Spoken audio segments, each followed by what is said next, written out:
Hi hello Kannada ನಾಡಿನ ಎಲ್ಲ ಶ್ರೇಷ್ಠ ನಾಗರಿಕರಿಗೆ ಈ ಶುಭ ಸಂದರ್ಭದಲ್ಲಿ ನಾವು ಈ ವಿಡಿಯೋ ಮಾಡುತ್ತಿರುವ ಒಂದು ಉದ್ದೇಶ ಏನು ಅಂತಂತಂದರೆ, ನನ್ನ ಸಹೋದ್ಯೋಗಿ ಮಿತ್ರರಾಗಿರತಕ್ಕಂಥ ಮತ್ತು ಆತ್ಮೀಯರು ಆಗಿರತಕ್ಕಂಥ ನಮ್ಮ ಅಶೋಕ್ ನಾವದಗಿ ಸರ್ ಅವರು ಕೆಲ ವಿಷಯಗಳನ್ನು ನನಗೆ ಕೇಳಲು ಅವರು ಇಚ್ಛಿಸುತ್ತಿದ್ದಾರೆ. ಹಾಗಾಗಿ ಆ ಪ್ರಶ್ನೆ ಏನು ಅಂಥೇಳಿ ನಾನು ಆಲಿಸಿ ನನ್ನ ಯಥಾಮತಿಗೆ ನಿಲ್ಲದಷ್ಟು ನಾನು ಉತ್ತರವನ್ನು ಕೊಡಲಿಕ್ಕೆ ಪ್ರಯತ್ನವನ್ನು ಮಾಡ್ತೀನಿ. ಆ ಪ್ರಶ್ನೆ ಏನು ಅಂಥೇಳಿ ನಮ್ಮ ಅಶೋಕ್ ಸರ್ ಅವರಿಗೆ ಕೇಳಲಿಕ್ಕೆ ಇಷ್ಟಪಡ್ತೀನಿ. ಅಶೋಕ್ ಸರ್ ಅವರೇ, ನಿಮ್ಮ ಪ್ರಶ್ನೆ ಏನು? ನಮಸ್ಕಾರ ನದಾಬ್ ಸರ್. ನಮಸ್ಕಾರ. ನಮಸ್ಕಾರ. ಈಗ ಮನುಷ್ಯ ಪುಣ್ಯ ಯಾಕೆ ಮಾಡಬೇಕು? ಹೌದು. ಆ ಪುಣ್ಯ ಮಾಡೋದ್ರಿಂದ ಅದರಿಂದ ಆಗೋ ಪ್ರಯೋಜನಗಳು ಏನು? ಮತ್ತೆ ಮನುಷ್ಯ ಭೂಮಿ ಮೇಲೆ ಯಾವ ರೀತಿ ಬರಬೇಕು? ಬಹಳ ಅತ್ಯುತ್ತಮವಾಗಿರ್ತಕ್ಕಂಥ ಪ್ರಶ್ನೆಗಳನ್ನು ಅವರು ನಾನು ಕೇಳಿದ್ದಾರೆ.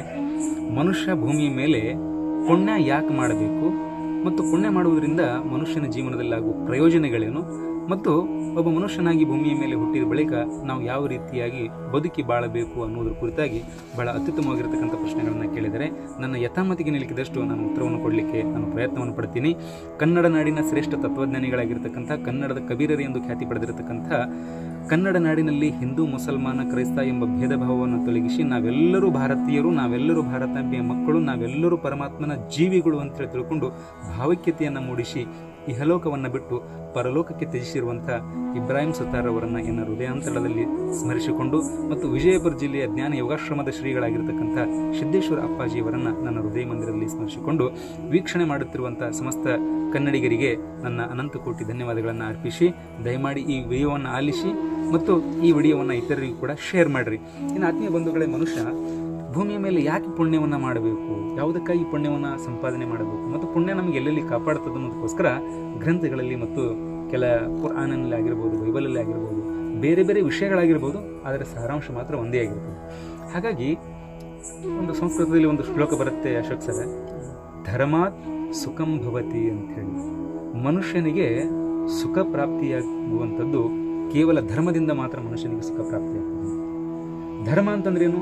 ಪುಣ್ಯ, ಪಾಪದಿಂದ ಉಳಿಯುವಂಥದ್ದು, ಸತ್ಕಾರ್ಯಗಳನ್ನು ಮಾಡುವಂಥದ್ದು, ಅಸಹಾಯಕರಾಗಿ ಬಿದ್ದಿರತಕ್ಕಂಥವರನ್ನ ಅವರಿಗೆ ನೀ ಬೇರೆ ಅಲ್ಲಪ್ಪ, ನೀನು ನನ್ನ ಪ್ರತ್ಯೇಕಾತ್ಮ ಸ್ವರೂಪಿ ಅಂತ ಹೇಳಿ ಅವನಿಗೆ ಎತ್ತಿ ಹಿಡಿಯುವಂಥದ್ದು, ಸಮಾಜದಲ್ಲಿ ಒಂದು ಒಳ್ಳೆಯ ಶಾಂತಿಯ ವಾತಾವರಣ, ಮನುಷ್ಯ ಒಳ್ಳೆಯದನ್ನೇ ಮಾಡೋದೇ ಧರ್ಮ ಅಂತ ಹೇಳಿ ಕನ್ಸಿಡರ್ ಆಗುತ್ತೆ. ಅಂದ್ರೆ ಕೆಟ್ಟದ್ದನ್ನ ತಡೆ ಹಿಡಿದು ಅದಕ್ಕೆ ಒಳ್ಳೆಯದರ ಕಡೆಗೆ ತರುವಂಥದ್ದು.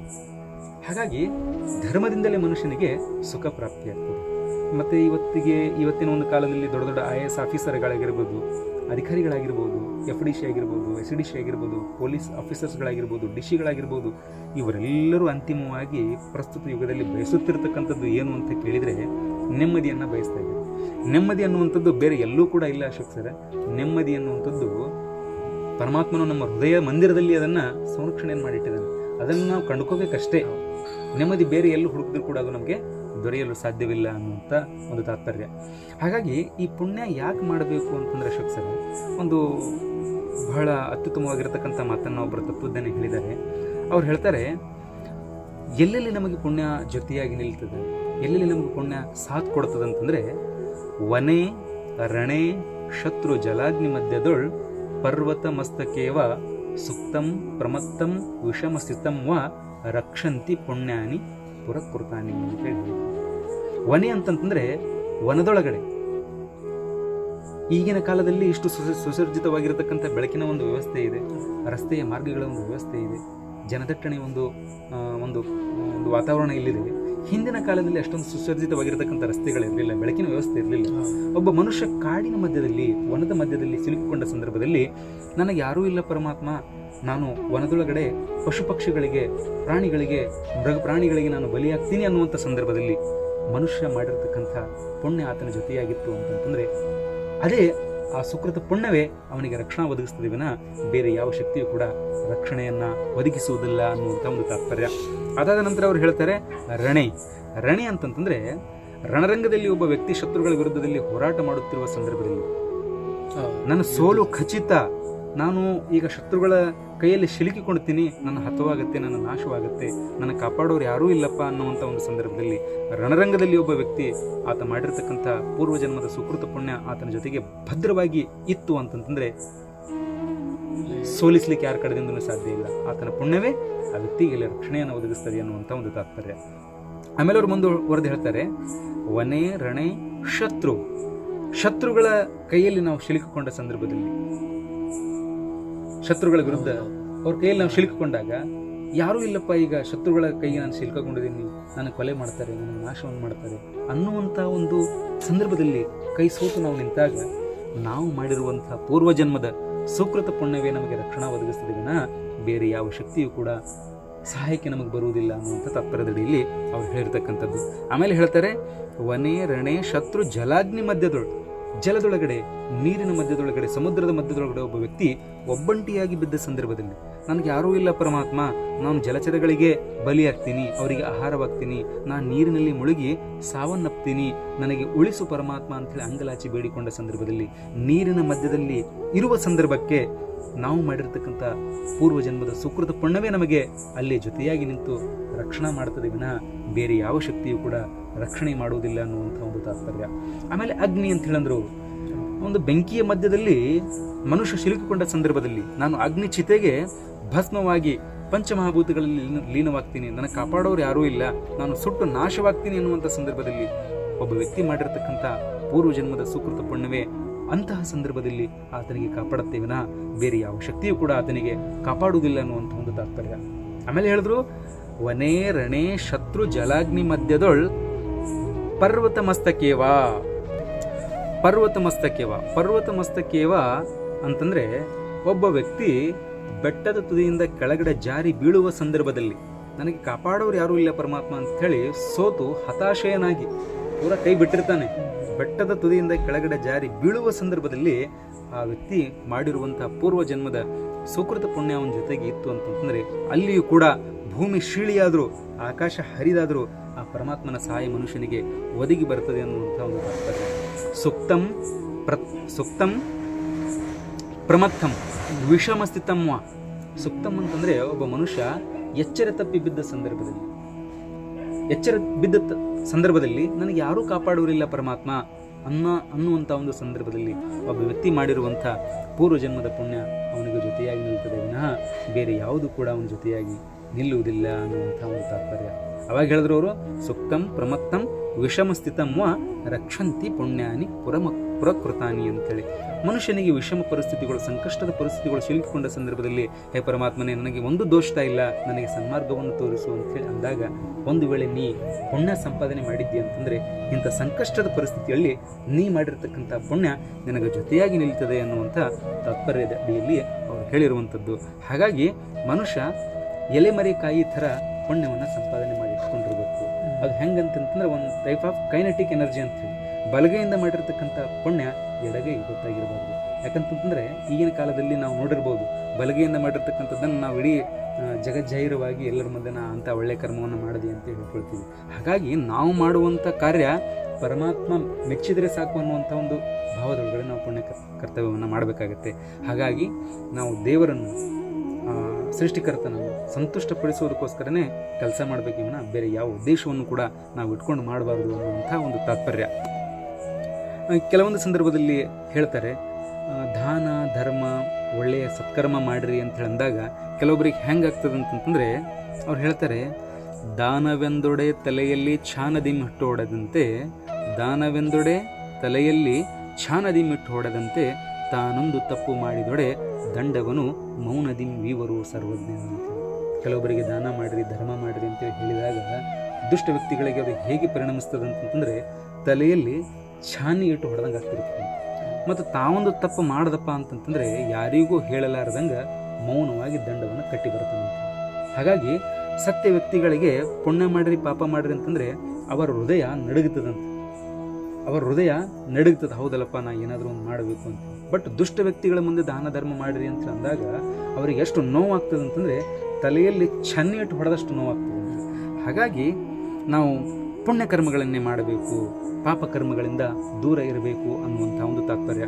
ನೋಡ್ರಿ ಅಶೋಕ, ಈಗ ನಾವು ಹಿಂದಿನ ಇತಿಹಾಸದ ನಾವು ಒಂದ್ಸಲ ಇತಿಹಾಸದ ಪುಟಗಳನ್ನು ತಿರುಗಿ ನೋಡಿದಾಗ ರಾಮಾಯಣ ಮಹಾಭಾರತ ಅಂತ ಒಂದು ಅಲ್ಲಿ ವಿಷಯಗಳನ್ನು ನಾವು ತೆಗೆದುಕೊಂಡಾಗ ದ್ರೌಪದಿಯ ಒಂದು ಕಥಾ ಪ್ರಸಂಗ ಬರುತ್ತದೆ. ದ್ರೌಪದಿ ತನ್ನ ಗೆಳತಿಯರೊಂದಿಗೆ ವನವಿಹಾರ ಮಾಡಬೇಕು ಅಂತ ಹೇಳಿ ತಿಳ್ಕೊಂಡು ಕಾಡಿಗೆ ಹೋಗಿರ್ತಾಳೆ. ಕಾಡಿನಲ್ಲಿ ಎಲ್ಲ ವನವಿಹಾರ ಮಾಡಿಕೊಂಡು ಮರಳಿ ಬರುತ್ತಿರುವ ಸಂದರ್ಭದಲ್ಲಿ ಇವರ ದೃಷ್ಟಿ ಒಬ್ಬ ಋಷಿಯ ಮೇಲೆ ಬೀಳುತ್ತೆ. ಆ ಋಷಿಗಳು ನದಿಯೊಳಗಡೆ ಸ್ನಾನವನ್ನು ಮಾಡ್ತಾ ಇರ್ತಾರೆ. ಅಂತಹ ಸಂದರ್ಭದಲ್ಲಿ ಎಲ್ಲ ಗೆಳತಿಯರು ಸೇರಿಕೊಂಡು ಏನು ನಿರ್ಣಯ ಮಾಡ್ತಾರೆ ಅಂತಂದರೆ, ಅಲ್ಲಿ ಋಷಿಗಳು ಸ್ನಾನವನ್ನು ಮಾಡ್ತಾ ಇದ್ದಾರೆ, ಅವರು ಹೊರಗಡೆ ಬಂದ ನಂತರ ಅವರ ಆಶೀರ್ವಾದವನ್ನು ಪಡ್ಕೊಂಡು ನಾವು ಮುಂದೆ ಹೋಗೋಣ, ಅಲ್ಲಿಯ ತನಕ ಇಲ್ಲೇ ಕಾಯೋಣ ಅಂಥೇಳಿ ಇವ್ರು ನಿಲ್ತಾರೆ. ಆ ಋಷಿಗಳು ಆ ನದಿಯೊಳಗಡೆ ಏನು ಸ್ನಾನ ಮಾಡ್ತಿರ್ತಾರಲ್ಲ, ಆ ನೀರಿನ ಒಂದು ಸೆಳೆತಕ್ಕೆ ಅವರು ತೊಟ್ಟಿರುವಂತಹ ಆ ಕೌಪೀಣ ಅಂಥೇಳಿ ಏನಿದೆಯಲ್ಲ, ಅದು ನೀರಿನ ಸೆಳೆತಕ್ಕೆ ಹರಿದು ಹೋಗಿರುತ್ತೆ. ಆ ಒಂದು ಸಂದರ್ಭದಲ್ಲಿ ಋಷಿಗಳು ಏನು ವಿಚಾರ ಮಾಡ್ತಾರೆ ಅಂತಂದರೆ, ಹೊರಗಡೆ ನಿಂತಿರ್ತಕ್ಕಂಥ ಬಾಲಕಿಯರು ಅಲ್ಲಿಂದ ಹೋಗಬೇಕು, ನಾ ಹೊರಗಡೆ ಬರಬೇಕು. ಅವ್ರೇನು ವಿಚಾರ ಮಾಡ್ತಿರ್ತಾರೆ ಅಂತಂದರೆ, ಋಷಿಗಳು ಯಾವಾಗ ಹೊರಗಡೆ ಬರ್ತಾರೆ, ನಾವು ಆಶೀರ್ವಾದ ಯಾವಾಗ ತಗೋಬೇಕು, ಇಲ್ಲಿಂದ ಹೋಗಬೇಕು ಆಶೀರ್ವಾದವನ್ನು ಪಡ್ಕೊಂಡು ಅಂತ ಅವ್ರು ನಿಂತಿರ್ತಾರೆ. ಆ ಒಂದು ಸಂದರ್ಭದಲ್ಲಿ ಆ ಋಷಿಯ ಒಂದು ಮನಸ್ಥಿತಿಯನ್ನು ಅರ್ಥ ಮಾಡಿಕೊಂಡಿರ್ತಕ್ಕಂಥ ಜಾಣೆಯಾಗಿರ್ತಕ್ಕಂಥ ದ್ರೌಪದಿ ಏನು ಮಾಡ್ತಾಳೆ ಅಂತಂದರೆ, ಋಷಿಗಳು ಸ್ನಾನ ಮಾಡ್ತಾ ಇದ್ದಾರೆ, ಸ್ನಾನ ಮಾಡುತ್ತಿರುವ ಸಂದರ್ಭದಲ್ಲಿ ನೀರಿನ ಸೆಳೆತಕ್ಕೆ ಅವರ ಕೌಪಿಣ ಹರಿದೋಗಿದೆ. ಋಷಿಗಳು ಬೆತ್ತಲೆಯಾಗಿ ನೀರಿನೊಳಗಡೆ ಕುಳಿತುಕೊಂಡಿದ್ದಾರೆ, ಹೊರಗಡೆ ಬರುವ ಪರಿಸ್ಥಿತಿಯೊಳಗಿಲ್ಲ ಅಂತ ತಿಳ್ಕೊಂಡು ತಾನು ತೊಟ್ಟಿರುವಂಥ ಶೀರೆಯ ಒಂದು ಶರಗನ್ನು ಹರಿದು ಅದನ್ನು ವಸ್ತ್ರವಾಗಿ ಆ ಋಷಿಗಳಿಗೆ, ಇದನ್ನು ತೊಟ್ಟುಕೊಂಡು ಬರೀ ಋಷಿಗಳೇ ಅಂಥೇಳಿ ಕೊಡ್ತಾಳೆ. ಆ ಒಂದು ಸಂದರ್ಭದಲ್ಲಿ ಆ ಋಷಿಗಳ ಭಾವ ವಿಶಾಲೆಗೊಳ್ಳುತ್ತದೆ. ಆವಾಗ ಅದನ್ನು ಧರಿಸಿಕೊಂಡು ಋಷಿಗಳು ಹೊರಗಡೆ ಬರ್ತಾರೆ. ಎಲ್ಲರೂ ಋಷಿಗಳ ಮುಂದೆ ಆಶೀರ್ವಾದವನ್ನು ಪಡಲಿಕ್ಕೆ ನಿಲ್ತಾಳೆ.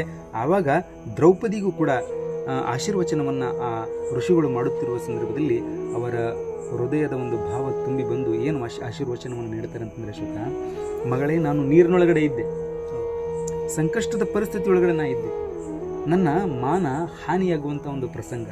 ಅಂತಹ ಸಂದರ್ಭದಲ್ಲಿ ನನ್ನನ್ನು ಅರ್ಥ ಮಾಡಿಕೊಂಡು ನಿನ್ನ ಶೀರೆಯ ಶರಗವನ್ನು ಹರಿದು ಈ ವಸ್ತ್ರವನ್ನು ನನಗೆ ಉಡ್ಲಿಕ್ಕೆ ಕೊಟ್ಟಿದೆಯಲ್ಲ, ನಿನಗೆ ಮುಂದಿನ ದಿನಮಾನಗಳಲ್ಲಿ ಅಂಥ ಕಷ್ಟ ಸಂದರ್ಭ ಅನ್ನುವಂಥದ್ದು ಬತ್ತು ಅಂತಂತಂದರೆ, ಆ ಶ್ರೀಕೃಷ್ಣ ಪರಮಾತ್ಮ ನನಗೆ ಅನಂತ ಸೀರೆಗಳ ರಾಶಿಯಾಗಿ ಕರುಣಿಸಲಿ ಅಂಥೇಳಿ ಆಶೀರ್ವಾದವನ್ನು ಮಾಡಿರ್ತಾರೆ. ಮುಂದುವರೆದು ದ್ರೌಪದಿ ದೊಡ್ಡವಳಾಗ್ತಾಳೆ. ದೊಡ್ಡವಳಾದಾಗ ಆಕೆಯ ಜೀವನದಲ್ಲಿ ಇಂಥ ಒಂದು ಪ್ರಸಂಗ ಗತಿಸ್ತದಲ್ಲ ಅಶೋಕ, ತುಂಬಿದ ಸಭೆಯೊಳಗಡೆ.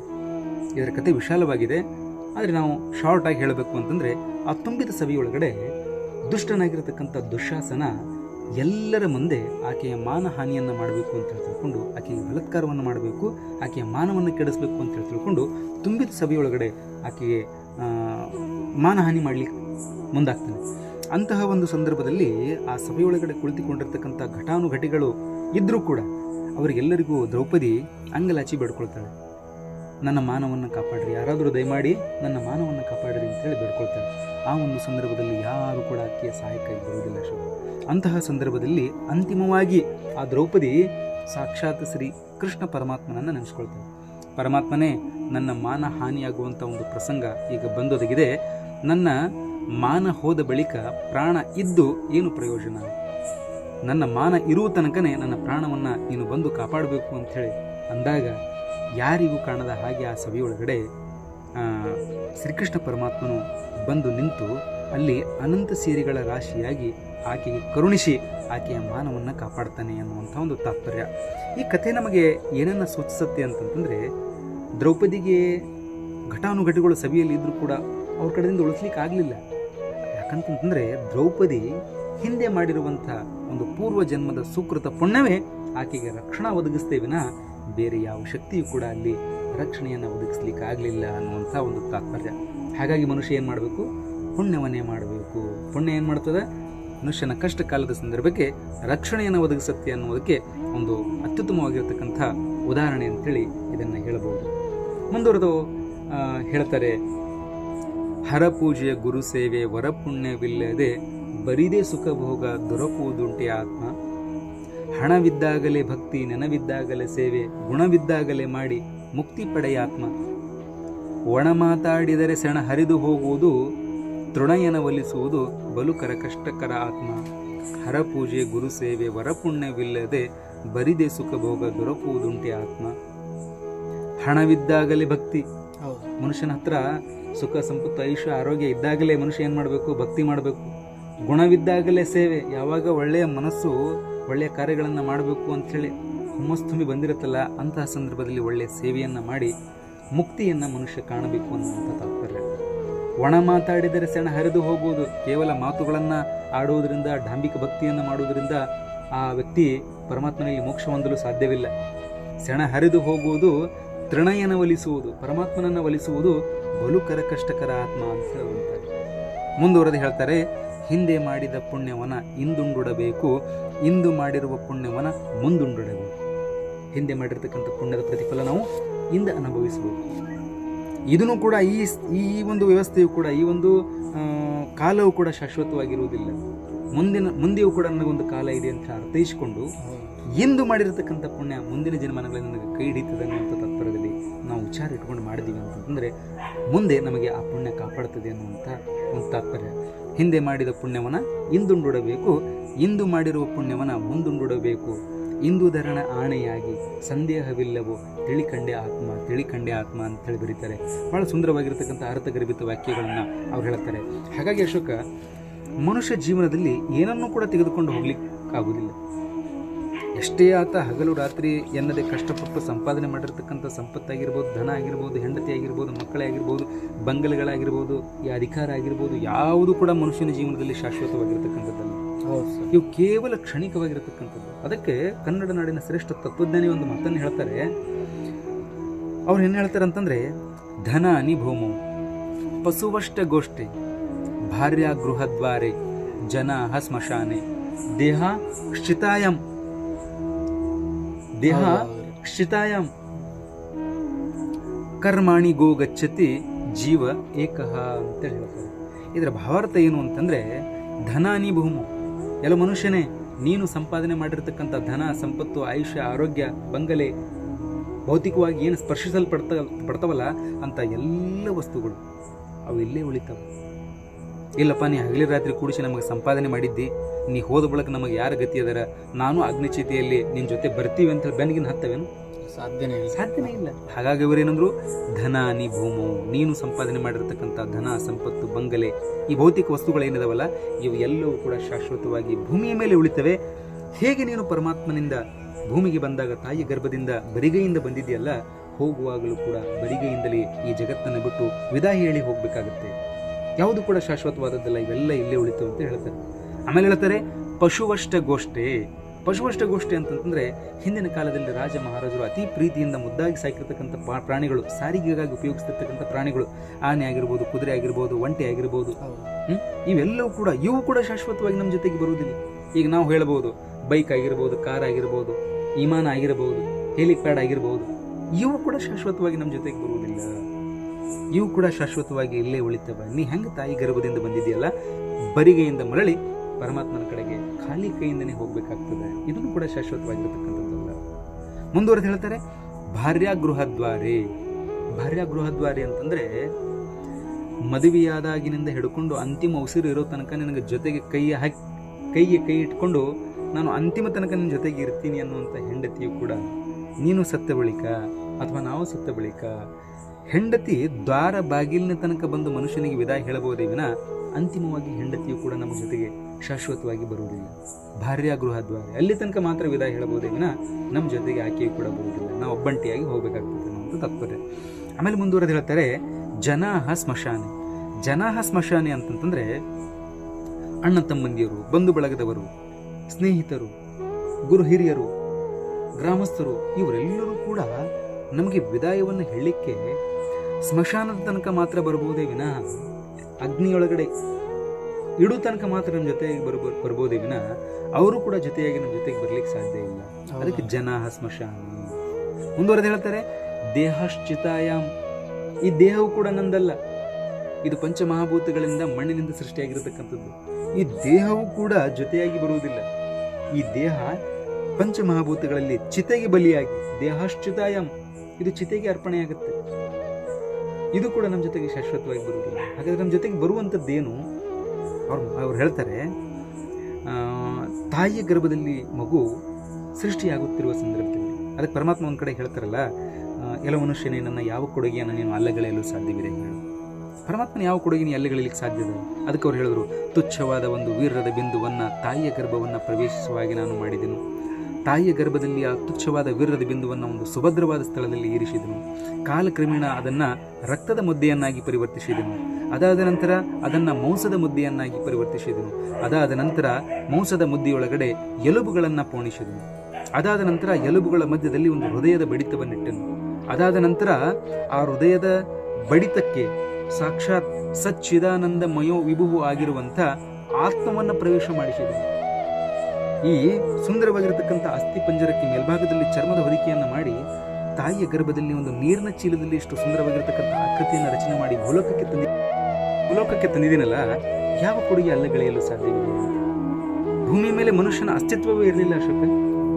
ನಾವು ಎಲ್ಲಿದೆ ಬಂದೆವು, ನಾವು ಏನು ಮಾಡಬೇಕಾಗಿತ್ತು, ಮತ್ತೆ ಮುಂದೆ ನಮ್ಮ ಪ್ರಯಾಣ ಎಲ್ಲಿದೆ ಅಂತ ಹೇಳಿ ಯಾರಿಗೂ ಗೊತ್ತಿಲ್ಲ. ಹಾಗಾಗಿ ಈ ದೇಹವು ಕೂಡ ಶಾಶ್ವತವಾಗಿ ಭೂಮಿಯ ಮೇಲೆ ಉಳಿಯುವಂಥದ್ದಲ್ಲ, ನಮ್ಮ ಜೊತೆಗೆ ಬರುವಂಥದ್ದಲ್ಲ. ಅವ್ರು ಹೇಳ್ತಾರೆ ಕರ್ಮಾಣಿ ಗೋ ಗಚ್ಚತಿ ಜೀವ ಏಕ. ಆದರೆ ಆ ಆತ್ಮದ ಜೊತೆಗೆ ಅಶೋಕ ಎರಡು ವಸ್ತುಗಳು ಹೋಗ್ತವೆ. ಕರ್ಮಾಣಿ ಗೋ ಗಚ್ಚತಿ, ನೀನು ಮಾಡಿರ್ತಕ್ಕಂಥ ಕರ್ಮಗಳು ಪುಣ್ಯ ಕರ್ಮಗಳಾಗಿದ್ದು ಅಂತಂದ್ರೆ ಪುಣ್ಯ ಕರ್ಮಗಳು ಹೋಗ್ತವೆ, ಮತ್ತು ಪಾಪ ಕರ್ಮಗಳಾಗಿದ್ದು ಅಂತಂದ್ರೆ ಪಾಪ ಕರ್ಮಗಳು ಅದರ ಜೊತೆಗೆ ಹೋಗ್ತವೆ, ಆ ಜೀವದ ಜೊತೆಗೆ ಹೋಗ್ತವೆ. ಜೀವ ಏಕ ಹೇಳ್ತಾರೆ. ಹಾಗಾಗಿ ಈ ನಶ್ವರವಾಗಿರ್ತಕ್ಕಂಥ ಪ್ರಪಂಚದಲ್ಲಿ ಯಾವುದು ಕೂಡ ಶಾಶ್ವತವಾಗಿ ಎಂಥ ಘಟಾನುಘಟಿ ಮಹಾರಾಜರುಗಳ ಕಡೆ ಅಧೋಗತಿಯನ್ನು ಹೊಂದಿ ಹೋಗಿರ್ತಕ್ಕಂಥ ಅಲೆಕ್ಸಾಂಡರ್ ಮಹಾಶಯ ಇಡೀ ಜಗತ್ತನ್ನೇ ಗೆದ್ದಿದ್ದ. ಅಂತಿಮವಾಗಿ ಎರಡು ಕೈಗಳನ್ನ ಆ ಒಂದು ತಟ್ಟೆಯ ಹೊರಗಡೆ ಇಟ್ಟು ಇಡೀ ಜಗತ್ತಿಗೆ ಅರ್ಥ ಆಗಲಿ ಅಂತ ರಾಜನೇ ಆ ರೀತಿ ಹೋಗಿದಂತ ಬಳಿಕ ನಾವು ನೀವು ಯಾ ಲೆಕ್ಕ. ಹಾಗಾಗಿ ಮನುಷ್ಯ ಭೂಮಿಯ ಮೇಲೆ ದುರಿತ ಕರ್ಮವನ್ನು ಅಲ್ಲದೆ ಪಾಪ ಕರ್ಮಗಳನ್ನು ಮನುಷ್ಯ ಒಳ್ಳೆಯ ಸತ್ಕರ್ಮಗಳನ್ನು ಮಾಡ್ತಾರೆ. ಮತ್ತೆ ಅಶೋಕ, ಈ ಒಳ್ಳೆಯ ಕರ್ಮ ಅನ್ನುವಂಥದ್ದು ಇದೆಯಲ್ಲ, ಇದು ತಾತ್ಕಾಲಿಕವಾಗಿ ಮನುಷ್ಯನಿಗೆ ಕಷ್ಟವನ್ನು ಕೊಡುತ್ತೆ, ತಾತ್ಕಾಲಿಕವಾಗಿ ಮನುಷ್ಯನಿಗೆ ಅಸಹ್ಯಕ್ಕೊಳಪಡಿಸುತ್ತೆ ಸಮಾಜ. ಆದರೆ ಭದ್ರವಾಗಿ ಆ ಪ್ರಾಮಾಣಿಕವಾಗಿರ್ತಕ್ಕಂಥ ಸತ್ಯವಾಗಿರ್ತಕ್ಕಂಥ ಪುಣ್ಯ ಇದೆಯಲ್ಲ, ಅದು ಭದ್ರವಾಗಿರುತ್ತೆ. ಮತ್ತೆ ಪಾಪ ಅನ್ನುವಂಥದ್ದು ತಾತ್ಕಾಲಿಕವಾಗಿ ಮನುಷ್ಯನಿಗೆ ಸುಖ ಕೊಡುತ್ತೆ, ಆದರೆ ಹಾಗಾಗಿ ಸತ್ಕರ್ಮವೆಸಗುವಂತಹ ಜನರಿಗೆ ಈ ಜಗತ್ತು ಒಂದು ಜೈಲಿಗೆ ಸಮಾನವಾಗಿದೆ. ಯಾರು ಒಳ್ಳೆ ವ್ಯಕ್ತಿಗಳು ಇರ್ತಾರಲ್ಲ, ನೀವು ಅಬ್ಸರ್ವ್ ಮಾಡಿಬೇಕು, ಕಷ್ಟಗಳ ಮೇಲೆ ಕಷ್ಟ ಅನುಭವಿಸ್ತಾ ಇರ್ತಾರೆ. ಯಾಕೆ ಅಂತಂದ್ರೆ ಪರಮಾತ್ಮ ಅವರಿಗೆ ಪರೀಕ್ಷೆ ನೋಡ್ತಾ ಇದ್ದಾರೆ, ಸಾವಧಾನದ ಜೀವನವನ್ನು ಸಾಗಿಸ್ತಾ ಇದ್ದಾರೆ. ಹಾಗಾಗಿ ಒಳ್ಳೆಯ ವ್ಯಕ್ತಿಗಳಿಗೆ ಜಗತ್ತು ಒಂದು ಜೈಲಿಗೆ ಸಮಾನವಾಗಿದೆ, ದುಷ್ಟ ವ್ಯಕ್ತಿಗಳಿಗೆ ಜಗತ್ತು ಒಂದು ಸ್ವರ್ಗಕ್ಕೆ ಸಮಾನವಾಗಿದೆ. ಹಾಗಾಗಿ ನಾವು ಒಳ್ಳೆ ಕೆಲಸ ಮಾಡ್ತಾ ಇದ್ದೀವಿ ಒಳ್ಳೆ ಕೆಲಸ ಮಾಡ್ತಾ ಇದ್ದೀವಿ, ನಮಗೆ ಕಷ್ಟಗಳು ಪದೇ ಪದೇ ಬರ್ತಾ ಇದ್ದಾವೆ ಅಂತಂದ್ರೆ ಹೆದರುವ ಅವಶ್ಯಕತೆ ಇಲ್ಲ.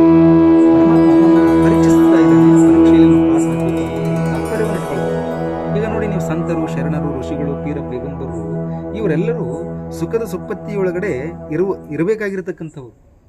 ಆದರೆ ಯಾವುದೇ ಕಾರಣಕ್ಕೂ ಸುಖವಾಗಿ ಅವರು ಇರಲಿಲ್ಲ. ಪದೇ ಪದೇ ಪರೀಕ್ಷೆಗಳನ್ನು ಎದುರಿಸ್ತಾ ಹೋದರು. ಬಸವಣ್ಣ ಆಗಿರ್ಬೋದು, ಅಲ್ಲಮಪ್ಪ ಆಗಿರ್ಬೋದು, ಮೊಹಮ್ಮದ್ ಪೈಗಂಬರ್ ಆಗಿರ್ಬೋದು, ಇವ್ರು ಯಾರೂ ಕೂಡ ಸುಖದ ಸುಪ್ಪತ್ತಿಗೆ ಇರಲಿಲ್ಲ. ಹಾಗಾಗಿ ನಮಗೆ ಕಷ್ಟ ಬರ್ತಾ ಇದೆ ಅಂತಂದರೆ ನಾವು ಪಾಪಿಗಳು ಅಂತೇಳಿ ನಾವು ಭಾವಿಸಬಾರ್ದು.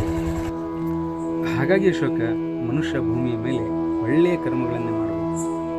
ಮನುಷ್ಯ ಹೋಗುವಾಗ ಯಾವುದು ಕೂಡ ತನ್ನ ಜೊತೆಗೆ ತೆಗೆದುಕೊಂಡು ಹೋಗುವುದಿಲ್ಲ. ತಾಯಿಯ ಗರ್ಭದಿಂದ ಹೇಗೆ ಬರಿಗೆಯಿಂದ ಬಂದಿದ್ನಲ್ಲ, ನಮಗೆಲ್ಲರಿಗೂ ಒಂದು ದಿನ ಬರಿಗೆಯಿಂದನೇ ಹೋಗಬೇಕು. ಅದೇ ಆತ್ಮದ ಜೊತೆಗೆ ಪಾಪ ಮತ್ತು ಪುಣ್ಯ ಎರಡನ್ನು ತೆಗೆದುಕೊಂಡು ಹೋಗ್ತೀವಿ ಅಂತ. ಅದಕ್ಕೆ ಹೇಳಿದ್ರು, ಮರ್ತಲೋಕವೆಂಬುವಂಥದ್ದು ಕರ್ತಾರನ ಕಮ್ಮಟ. ಇಲ್ಲಿ ಸಲ್ಲುವವರು ಅಲ್ಲಿಯೂ ಸಲ್ಲುವರು, ಇಲ್ಲಿ ಸಲ್ಲದವರು ಅಲ್ಲಿಯೂ ಸಲ್ಲರು ಅಂತ. ಇಲ್ಲಿ ನಾವು ಚೆನ್ನಾಗಿ ಬಾಳಿ ಬದುಕುವಿ ಅಂತಂತಂದರೆ ಮುಂದಿನ ನಮ್ಮ ಪಯಣವು ಕೂಡ ಸುಖಕರವಾಗಿರುತ್ತೆ ಅನ್ನುವಂಥ ಒಂದು ತಾತ್ಪರ್ಯ.